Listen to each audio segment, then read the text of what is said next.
I went outside one morning and everything was frozen. The cars, the people, even my neighbor. No one seemed to notice but me. Hi, everyone. Welcome back to Candlelit Whispers with Amanda. Today we have a listener submitted story, which I think is the best example of a time loop. But you let me know what you think about this story in the comments below. Hi, my name is Shaya, and I want to share my story with you because what happened with me is still a mystery to this day. This happened in 2022 when I was 16 years old and a sophomore in high school. Me and my twin sister, we'll call her Shay, went to the same school. I also want to mention that I have epilepsy because that helps explain the story a little bit better. That morning, I was getting ready for school, dressed, and doing my hair while waiting for my sister. It was going on 9 a.m., and we had to be at school by 8. My twin told me she wasn't feeling well and that she wasn't going. So I went and told my mom Shay wasn't feeling good and asked if I could go by myself. Usually, because of my epilepsy, my mom would say no. But I told myself it had been almost 3 weeks since a seizure, so maybe she'd let me. And she said, You know you have epilepsy, but I'll let you go and I'll call you an Uber. I told her no and I'd just take the 32 bus.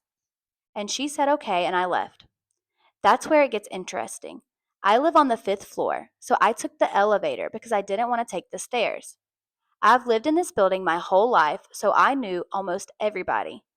My mom has a friend who lives on the 1st floor, and every single time she sees me, she always says hi. Always. That day, I walked out of my building and saw her coming in while I was walking out. But this time, she didn't say hi, which is weird because she always does, even if she was on the phone. And she wasn't on the phone. And I was holding the door for her, waiting for her to come inside. But she was walking slow, like really slow. Mad slow. And usually she walks fast, but this looked weird. It looked like she was walking and not walking at the same time. And it looked like she couldn't even see me, like I was invisible. I shook it off and kept walking to the bus stop. Then I noticed something. Everybody outside had stopped. Nobody was talking. Nobody was walking. The cars weren't moving, nothing. Everything looked frozen, but not completely frozen. Like they were moving and not moving at the same time, if that makes sense. And I remember saying to myself, I'm probably dreaming, even though I knew I wasn't. I was just trying to calm myself down so I wouldn't panic. But then I got scared. I turned around and ran back inside my building, and my mom's friend was still there, still stuck, still moving weird. That's when I knew something was really wrong.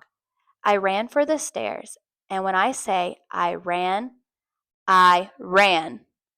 But as I kept running upstairs, I felt like I was going up the same stairs over and over again, like I was stuck in a loop. No matter how much I ran, I couldn't reach my floor. I finally stopped and sat down for like 2 minutes trying to process everything. Then I got up and tried again, and this time I finally made it to my floor. I knocked on my apartment door. My mom opened it and immediately said, What happened? And I just looked at her and said, Ma, can you walk and talk to me right now? She looked confused and said, Yes. Then she looked at me and said, Why do you look scared and like you're about to cry? I started crying and I told her everything. She believed me 100%. I told her to call my school and tell them I'd be an hour late because I didn't want to go back outside. So we waited an hour. And after an hour had passed, I calmed down a little and went back downstairs.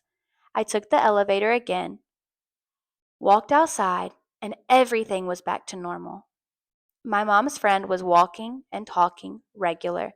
She smiled and said, Hi, how are you? Like nothing had happened. Like she hadn't been stuck in whatever that was. Everybody outside was normal too. Walking, talking, cars moving.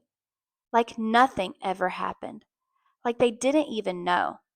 I called my mom and told her everything was back to normal. And she just said, That's crazy. And I went to school and acted normal. But to this day, I'm 20 years old now, and I still don't know what happened. People can believe me or not believe me, but I know what I saw. I wasn't dreaming. I wasn't hallucinating. And every time I think about it, I get chills. What do you think happened to me? This story gave me chills because I think it's the best firsthand experience of a time loop. And she mentioned that maybe she feels like she was in a different dimension, which I could agree with as well, because I think sometimes little decisions affect our dimensions. Maybe because she changed the fact that she wasn't going to take an Uber, she was going to take the 32 bus by herself. Maybe that changed her reality. I'm not sure, but I feel like this is such an interesting story. You let me know what you think about this story in the comments below.